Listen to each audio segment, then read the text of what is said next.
Welcome to ITV. I am Okot Emmanuel. May 3rd is going to be the World Press Freedom Day. In 1993, the UN General Assembly proclaimed May 3rd as the World Press Freedom Day. And looking at the status of press freedom in South Sudan, last year, the Reporters Without Borders ranked South Sudan 139 out of 189 countries across the world on Press Freedom Index, losing one position. And looking at this particular ranking, and also the assessment of the U.S. government on the press freedom status in South Sudan, today my guest for the show is going to be David Renz, U.S. Charge d'Affaires in South Sudan. Welcome, David. Thank you very much. It's my pleasure having you today on the show. It's my pleasure to be here. Well, David, what's the status of press freedom in South Sudan according to the U.S. assessment? Well, the U.S. is very concerned about press freedom in South Sudan. Certainly, stations like iRadio are able to operate and do a very important job of informing South Sudanese about issues. But all too often, we've seen some of the local radio stations shut down over very trivial matters. And we also are aware that journalists, not just radio and television, print, even social media, self-censor.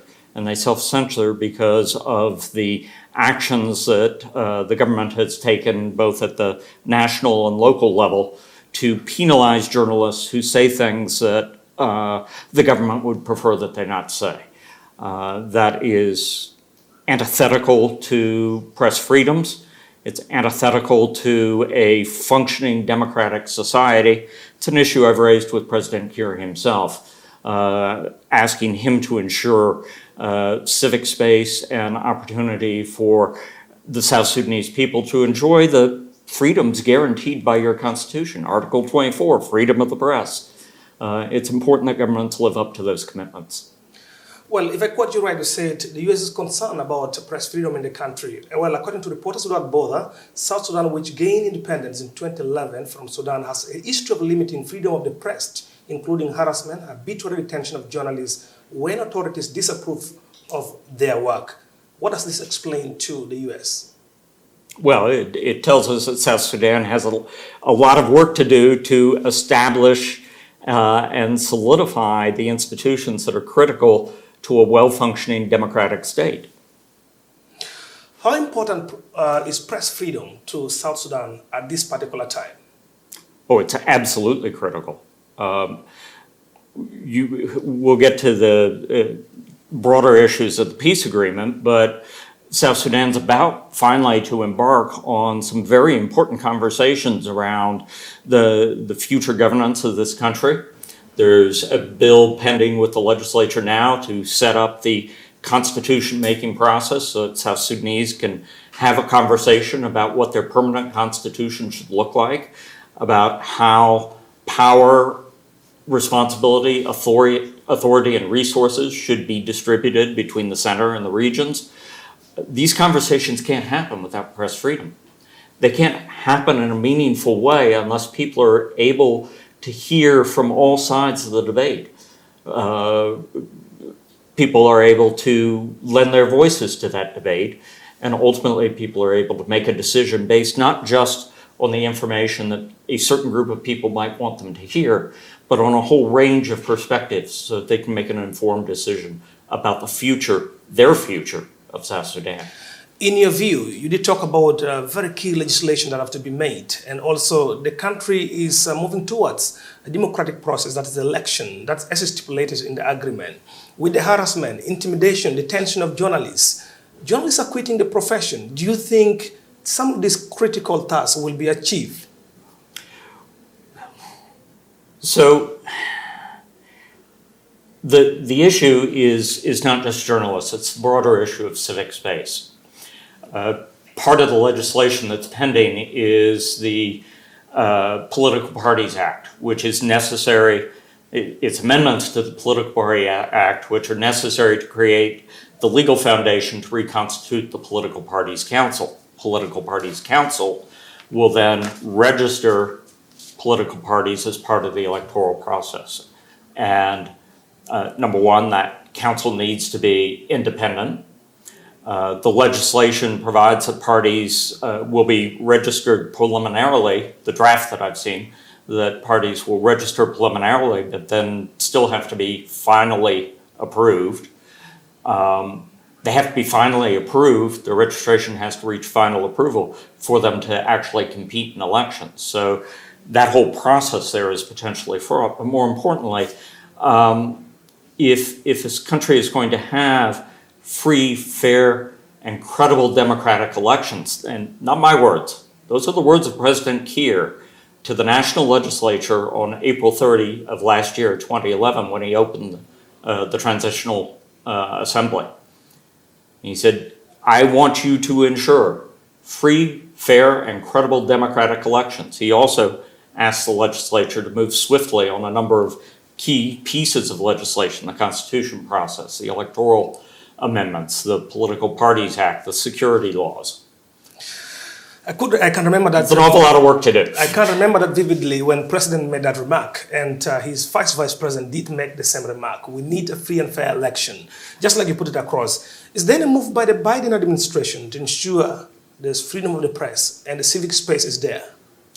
Well, in this country? Certainly in this country. Is it the administration policy, more broadly, is to support freedom of the press worldwide. How does that play out here in South Sudan? Well, for one thing, as I was telling the editorial team here before we started, I personally have engaged on several occasions when we've seen particularly egregious actions against journalists. I remember a radio team in one of the states that was shut down because the local political leader was upset that they had a conflict and couldn't cover his arrival back to the region.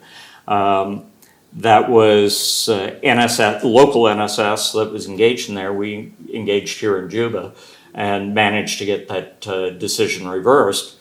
There are many other examples of that. I spoke at the National Press Club on its one-year anniversary, gave a fairly significant speech, significant, long at least. I'll leave it to South Sudanese to decide how significant, in which I spoke very clearly on the importance of civic space, the need for the government to ensure freedom of the press, freedom of assembly, freedom of speech, because of these momentous decisions that the country is facing.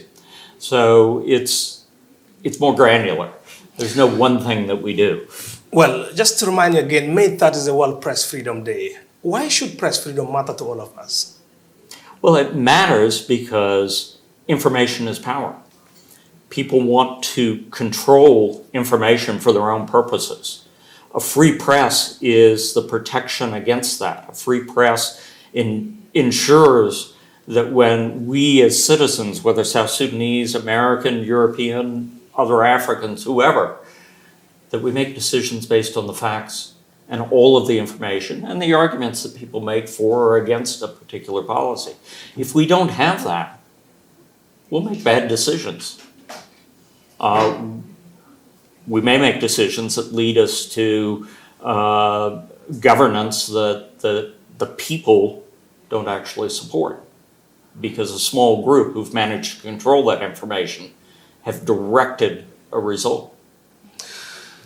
Well, David, a lot of questions have been asked that why is the US concerned about press freedom across the globe, especially in developing countries and countries that emerge out of conflict like South Sudan? Well, again, press freedom is fundamental to people having the information they need to understand issues, to understand political decisions. Look at the war in Ukraine. There are competing stories coming out about what's going on there. In Russia, the Russians are hearing just one story because there is no press freedom. The rest of the world is hearing truly moving stories of what's going on in Mariupol and several other Ukrainian cities. Now, Ukraine is what matters today, but 10 years ago, 15 years ago, almost 20 years ago, it was South Sudan. Press freedom mattered in South Sudan. Press freedom is what galvanized U.S. support during the liberation struggles, because we heard the stories I can assure you, Khartoum did not want those stories coming out. But freedom of the press, the bravery of journalists, their willingness to go out and find a story, tell it in a way that mattered to people, was essential to the support that came from the American people for South Sudan's independence, and continues to this day to encourage support from us and others around the world for the very important work of the South Sudanese people to actually realize the dream of their independence and their self-determination. Well, this year, Press Freedom Year themes is journalism under siege. What is the goal of this theme and what does it intend to achieve? So technology is a tool. It can be good or it can be bad. Technology itself is neither good nor bad, but it can be misused. And authoritarian governments who oppose the threat to their power that an alternate voice poses, whether it's free press or social media or just individuals out trying to make their voices heard, will use technology to spy on people, to listen to these phones, to anticipate, intercept information, intercept the work that you're doing, find out where you are so they can stop you from getting to a story, or worse, arrest you, torture you, kill you perhaps. In particularly repressive regimes, that's common practice. Technology makes that easier. Technology also can shut down information, even if it's not directed at an individual. I spent 4 years in Ethiopia before I came out here to South Sudan, and it was a constant challenge when the government, threatened by the cacophony, the just jingle and jangle, the different voices of free media, of social media, of radio, of press, would shut down the internet. People couldn't communicate. That was a way to stop it. They had their reasons. In the end, it undermined support. Well, David, South Sudan is not an exception from any other country where interceptions is being done, phone recordings are being taken, journalists are being followed. What would be a message to the government of South Sudan with regards to press freedom and its importance and how to safeguard it? Neither the government of South Sudan nor any government is actually threatened by the press, if indeed it is a government of the people. It is strengthened by the press. It is strengthened not just in praise, which of course governments love, but it's also strengthened by criticism. It is democratic government, which is what South Sudan professes to want, which is what the leaders of South Sudan have pledged to ensure, which is what this Constitution of South Sudan guarantees, needs the voices of all of its citizens to understand where it's doing well, where it needs to improve, what its citizens want, and how it can better serve them. Information's not a threat. It's actually a strength. Well, what will be a message to the journalists, the foot soldiers, we call them the foot soldiers in the country, that go and collect information to feed the mass audience that are leaving the professions because of either intimidation, harassment, and arbitrary kind of act on them. Others were killed in the process. I can't mention their few, but what would be a message to these journalists that sometimes feel like the environment is hostile? I should leave this profession. I cannot begin to imagine the amount of courage it takes to practice journalism in a country that doesn't want to hear your voice, in a country that is willing to mobilize the instruments of the state to intimidate, and if intimidation doesn't work, to arrest, to torture, to suppress. The courage you demonstrate by continuing to report day in and day out, even at the face of of risk to your family, to your friends, to your very life is truly heroic. And I certainly deeply appreciate it. I hope your countrymen here in South Sudan appreciate the risks that you run to ensure that they have the freedoms that they fought for and the true independence that they achieved. Well, I think away from the World Press Freedom Day, let's now talk about the recently U.S. released policy statement towards South Sudan. The report said the country is still fragile 10 years after independence, and the U.S. government mentioned it has three main priorities in South Sudan. Briefly or kindly remind us about the three main priorities the U.S. have for South Sudan, and maybe a generic overview of that particular policy statement toward the country. Sure. Well, first, a little quick background.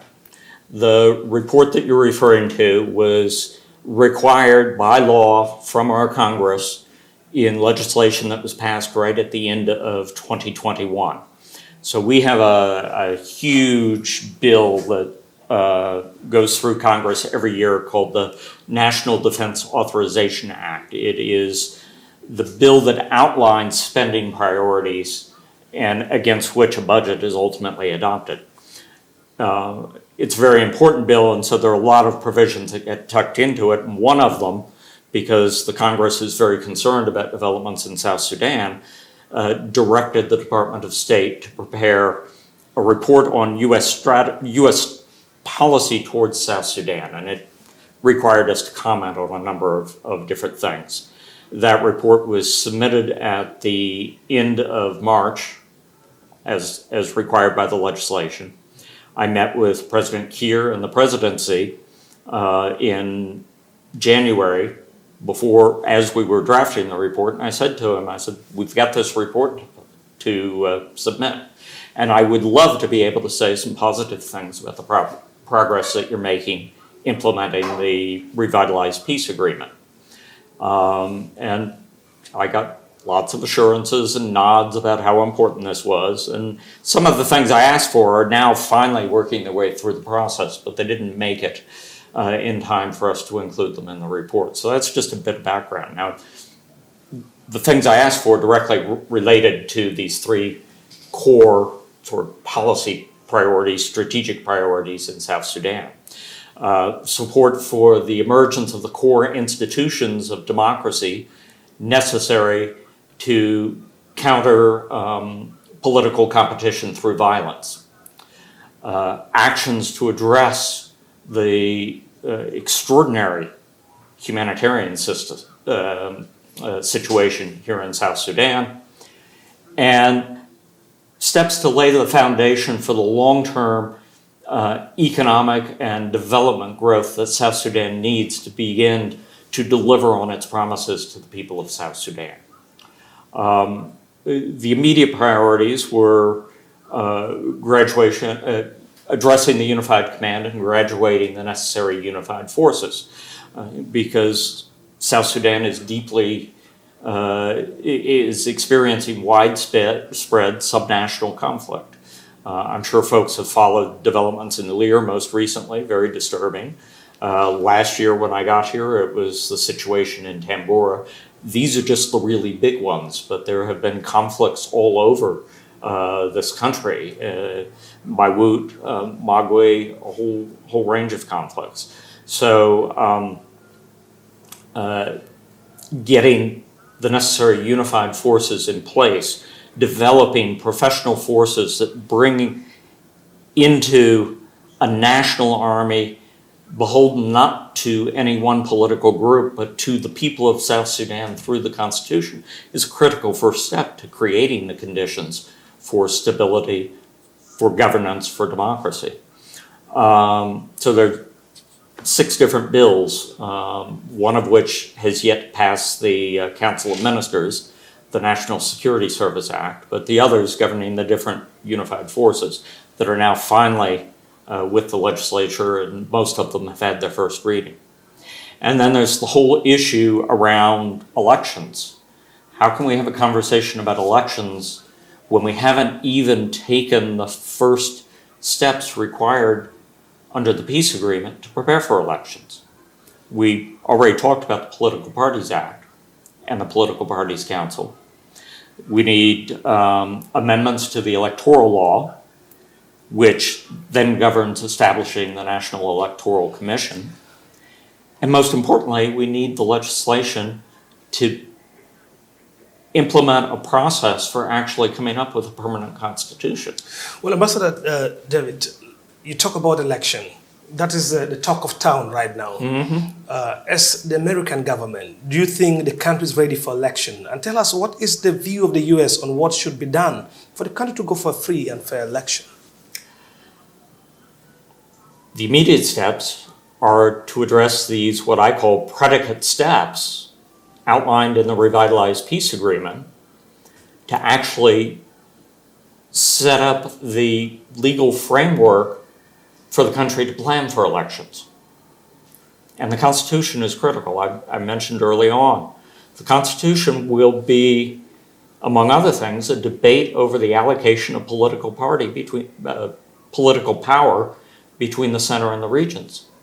We saw in the national dialogue, that was one of the central issues in the dialogue, was how do we apportion out responsibility for governance in this country? And the Constitution will play an important role in that. Elections then follow as the mechanism to elect the leaders of this country who will then implement that vision. So if you don't know where you're going, how can you elect leaders to take you there?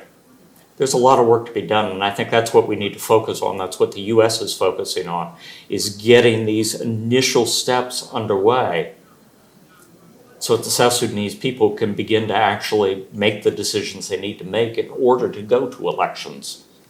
Just for clarity again, do you think the country is ready for election, or is the U.S. government thinking the country is ready to go for election? The president has been making this pronouncement in very many gatherings that get ready for election. Well, the country needs to get ready for elections. The question, of course, is on what timeline. For the U.S., we think there's a question that has to be answered before that, and that is, how are we going to get the legal framework in place to actually have a conversation around elections, around a timeline, around the steps for those elections? All of this was supposed to happen before the Transitional Government of National Unity was established back in February of 2020. We're now 2 years after the formation of the government, and we're still trying to get this stuff done. Well, Ambassador, talking about the election still, if all this legislation is in place and what needs to be done, for instance, according to the Election Act, we need to repatriate the refugees, we need to conduct a census, we have legislation in place and go for a poll. Is the U.S. government ready to support the election in the country? The U.S. government will support elections in this country if it believes that those elections are happening in an environment of credible political competition. So free, fair, and credible democratic elections. That doesn't always happen. At the end of the day, the elections that occurred in Ethiopia, the United States government did not observe them. They did not support them. These were last June, because we did not feel that Ethiopia had created a credible climate for fair political competition for elections. Well, so the answer to your question is, if the conditions are right, and they should be, that's what South Sudan wants. If those conditions are right, we absolutely will support elections. I know because of time, you have some other engagement. We need to end this interview in a few minutes from now, but very key, you talk about the graduation of unified forces as being a very key factor, moving us toward that democratic process. Mm-hmm. The Kiir administration has often blamed the international community for the armed embargo on South Sudan, and these have often been their defense for the delay in graduating the peace soldiers. Is this raising the eyebrow of the U.S. government, and is there a way forward? First, point I make to the government whenever they bring it up with me, and they do regularly, is there are provisions for exemptions from that arms embargo for justified reasons. Certainly equipping the necessary unified forces seems like a likely candidate for a justified reason. The government has never made a request for an exemption. So Finally, the arms embargo is not the issue. well, finally, Ambassador, what did the Biden administration mean by South Sudan is being fragile, given the fact that international financial institutions like the IMF and the World Bank have acknowledged a relative improvement in the situation in the country, and other political actors also said there's relative calm since the parties to the agreement signed the peace agreement in 2018. What does the Biden administration meant by the countries being fragile still? Sure. So there's certainly been legitimate progress. The comprehensive peace agreement, at least when I got here, was described as largely holding. At one point in the winter months, it was described by CT SAM as holding. We're back to largely holding. But the fact remains that this country has over 2 million people, somewhere between 15 and 20% of its population displaced by conflict and natural disasters.